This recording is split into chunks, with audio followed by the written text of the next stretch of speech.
अस्सलामुअलैकुम मुहतरम नाज़रीन, आज मैं माफ़ी मांगने की फ़जीलत के मुतालिक चंद बातें अर्ज़ करूँगा।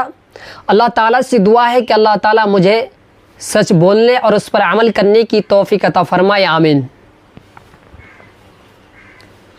अल्लाह के रसूल सल्लल्लाहु अलैहि वसल्लम ने जो माफ़ी मांगने का तरीक़ा बतलाया है, हमें उसको बार बार मुताला करनी चाहिए और वो तरीक़ा को हमें अपनाना चाहिए। हदीस शरीफ में आता है, किसी शख्स से कोई गलती हो गई है, मिसाल के तौर पर उसने किसी की ग़ीबत की है और उसे अल्लाह याद आया कि अरे मैंने जो काम किया है वाकई ये काम गलत है।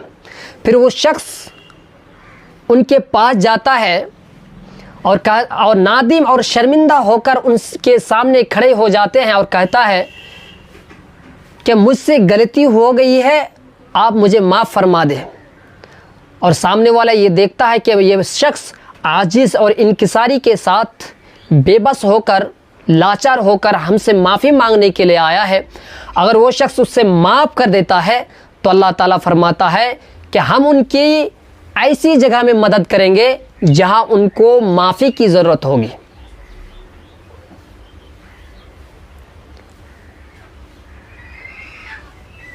अगर सामने वाला अगर उससे माफ़ी मांग रहा है आजिज़ी और इनकिसारी के साथ, शर्मिंदा और नादिम होकर उससे माफ़ी मांग रहा है, लेकिन सामने वाला वो देखता है कि मुझसे वो माफ़ी मांग रहा है, बेबस होकर, लाचार होकर, अपने आमाल पर शर्मिंदा होकर, अपनी बात पर नादिम होकर मुझसे माफ़ी मांग रहा है, लेकिन वो शख्स उसे माफ़ी देने के लिए आमादा नहीं होता है, तो अल्लाह ताला फरमाता है कि हम कल क़यामत के दिन हम उनकी माफ़ नहीं करेंगे जहां उनको माफ़ी की ज़रूरत होगी। कायनात का बादशाह जनाब मोहम्मद रसूलुल्लाह सल्लल्लाहु अलैहि वसल्लम एक मर्तबा मस्जिद नबवी में खड़े हो गए और सहाबाए किराम को मुखातिब होकर फरमाया, जिसको भी मुझसे कोई तकलीफ़ हुई है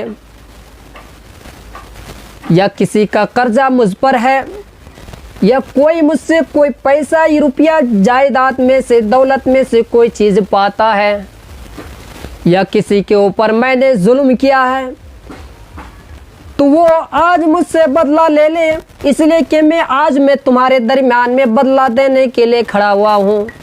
सोचो तो सही, कायनात का बादशाह, सहाबाए किराम अपनी जान को निछावर कर देते थे, अपनी सारी कुर्बानी अल्लाह के रसूल सल्लल्लाहु अलैहि वसल्लम की खिदमत के लिए कुर्बान कर देते थे।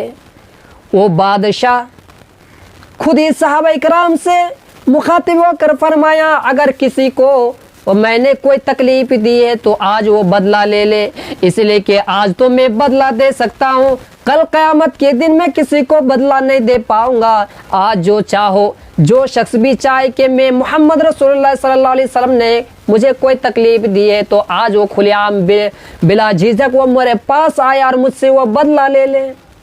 मैं उनके दरमियान में खड़ा हुआ हूँ। है कोई ऐसा कोई MP है जो अपनी गलती का एहसास हो? है कोई ऐसा बादशाह? है कोई ऐसा सरदार?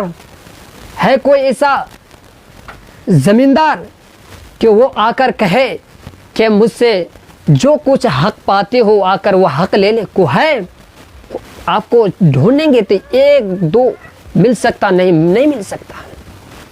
आज हमारे कोई प्राइम मिनिस्टर है, लोगों का माल लूटते हैं, या कोई MP है तो लोगों का माल लूटते हैं, है कोई सरदार है तो कोई खजांची है तो वो अपने पैसा लूटने की फिक्र में रहते हैं, कोई किसी का मालिक है तो उसमें माल और दौलत को गसब करने के लिए उसे फिक्र में रहते हैं। है कोई कभी वो आकर कहा कि मैंने जो तुम्हारी माल को तुम्हारी दौलत को जो मैं लूट कर लेकर बैठा हुआ हूँ, है कोई आकर मुझसे बदला ले ले? है कोई ऐसा कोई सरदार है इस दुनिया में जो आकर कहे कि मैंने जो लोगों को तकलीफ दी है वो शख्स मुझसे आकर मुझसे बदला ले ले? ऐसा आपको नहीं मिलेगा।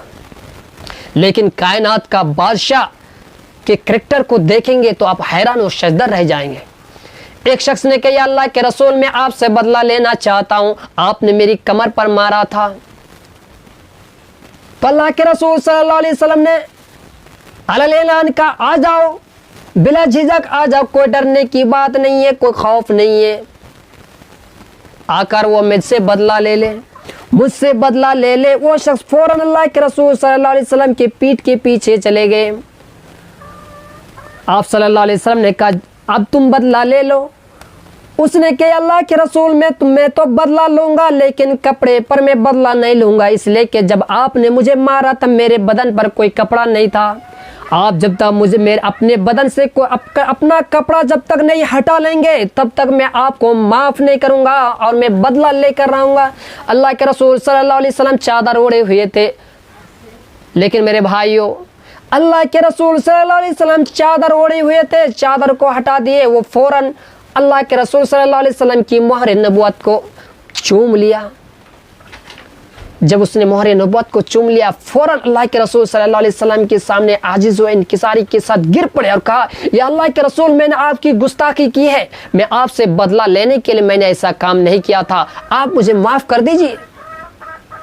उसने कहा, मैं तो सिर्फ आपके महर नबुवत को देखने के लिए मैंने ऐसा किया था, मेरी ख्वाहिश थी, दिल का तमन्ना था कि आपके महर नबुवत जो है मैं उनको देखूं, मेरे दिल की ये चाहत थी, इसलिए मैंने ऐसा काम किया है। या अल्लाह के रसूल, मुझसे जो आपकी गुस्ताखी हुई है, मैंने जो आपकी गुस्ताखी की है, आप मुझे माफ़ कर दे। देखिए सहाबा इकराम भी अल्लाह के रसूल सल्लल्लाहु अलैहि वसल्लम से किस तरह से बदला लेते थे और अपने मामला को रफा दफा किस तरह से करते थे। वही चीज़, वही नमूना हमें अपनाना चाहिए। इस्लाम का उसूल है, अल्लाह के रसूल सल्लल्लाहु अलैहि वसल्लम फरमाते हैं कि जो चीज़ अपने लिए पसंद करो वो चीज़ दूसरे के लिए भी पसंद करो। मौलाना अशरफ अली थानवी रहमतुल्लाह अलैह ने ग़ीबत से बचने का जो बेहतरीन आसान तरीक़ा बतलाया है, अगर वो आपके जहन में बैठ जाए तो मुझे लगता है कि आप उस ग़ीबत से अपने आप को दूर रखेंगे। अशरफ अली थानवी रहमतुल्लाह अलैह बयान फरमाते हैं कि आसान तरीक़ा यह है कि किसी की पीठ पीछे उनकी अच्छाई बयान करना भी छोड़ दें, उनकी बुराई भी बयान करना छोड़ दीजिए। अगर किसी की तारीफ़ करना है, अगर उसकी पीठ पीछे किसी की तारीफ करना है तो अपने दिल को थाम कर करे, कहीं ऐसा ना हो शैतान तुम पर गालिब आकर तुम्हें भटका दे और दूसरे की ग़ीबत करने पर तुम्हें मजबूर कर दे। इसलिए मैं कहता हूँ कि तुम किसी की पीठ पीछे ना तारीफ करो ना किसी की बुराई करो। यह आसान तरीका हमें अपनाना चाहिए। मेरे भाइयों, अपने आमाल का जायज़ा लीजिए, अपनी फिक्र कीजिए, दूसरे के बारे में फिक्र ना कीजिए। इसलिए मेरे भाइयों, दूसरा क्या कर रहा है, दूसरा क्या करता है, वो चोरी करता, वो डकैती करता, अरे वो अपना अमल वो जाने, तुम उसके पीछे पड़ने की ज़रूरत नहीं है। और तुम्हारा अमल तुम्हारे साथ, तुम क्या करते हो, तुम्हारा रब तुमसे तुम्हारा मामला करेगा। हमें क्या लेना देना, ना दूसरे से लेना देना, बल्कि अपने से लेना देना रखना चाहिए, अपने से मतलब रखना चाहिए। हमारा अमल कैसा है, हमारी फिक्र कैसी है, हमारी सोच कैसा है, इस तरह से ये फिक्र, हमारा सोच अच्छा है कि नहीं, हमारी फिक्र सही है कि नहीं, अल्लाह के रसूल सल्लल्लाहु अलैहि वसल्लम के तरीके के मुताबिक है कि नहीं, इस पर गौर करनी चाहिए। मेरे भाइयों अजीज़ों, अगर आपको कोई गलती नज़र आए तो कमेंट बॉक्स में लिखकर ज़रूर बताइएगा, ताकि नेक्स्ट वीडियो में मैं अपनी गलती की इस्लाह कर सकूं। और अच्छा लगे तो इस वीडियो को ज़्यादा से ज़्यादा शेयर कीजिए। और अभी तक मेरे चैनल पे अगर आप नए आए हुए हैं तो ज़रूर सब्सक्राइब कर लीजिए।